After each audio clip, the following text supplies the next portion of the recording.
మాకు నష్టం లేకుంటే తెలంగాణ ప్రాజెక్టులకు సహకరిస్తాం.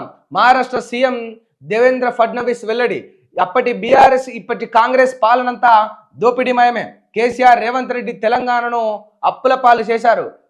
కేసీఆర్ రేవంత్ రెడ్డి తెలంగాణను అప్పుల పాలు చేశారట. ఎవరంటా ఉన్నారు? ఈయన మహారాష్ట్ర సీఎం దేవేంద్ర ఫడ్నవీస్ గారు అంటా ఉన్నారు. కేసీఆర్ రేవంత్ రెడ్డి తెలంగాణను అప్పుల పాలు చేశారు. మరి దేశాన్ని మీరేం చేసిరు సార్? దేశాన్ని మీరేం చేసిండ్రు?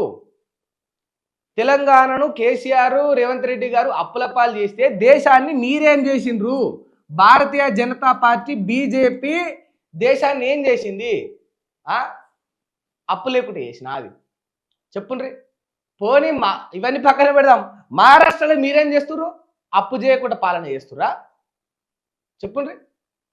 అప్పు చేయకుండా పాలన చేస్తురా? అప్పులు అందరు చేస్తురు కదా. ఏ రాష్ట్రం? ఒక్క రాష్ట్రాన్ని చెప్పుండ్రి. ఇప్పుడు ఏ రాష్ట్రం అప్పు చేయకుండా పాలిస్తుంది?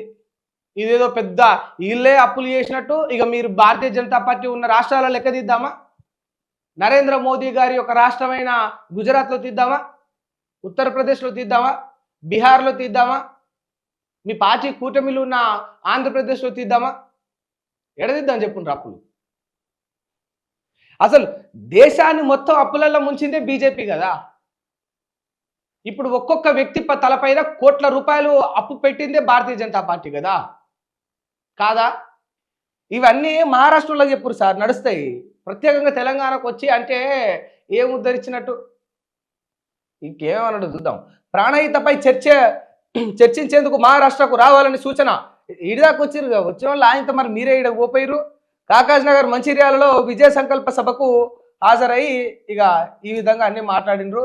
నేను అక్కడక్కడనే మంచిర్యాలలో పెరిగిన, అక్కడక్కడనే నాకు దోస్తులు ఉన్నారు అని చెప్తూ ఇక ప్రాణహిత చేవెళ్ళ పైన, ప్రాణహిత ప్రాజెక్టు పైన చర్చించాలని చెప్పేసి ఇక రమ్మని వీళ్ళకి సూచిస్తూ ఉన్నాడు. మహారాష్ట్రకు రమ్మని వచ్చిన వాళ్ళు వచ్చి రాయింటి ఇక్కడనే మంచిగా మీటింగ్ పెట్టుకొని చర్చిస్తే అయిపోయేది కదా.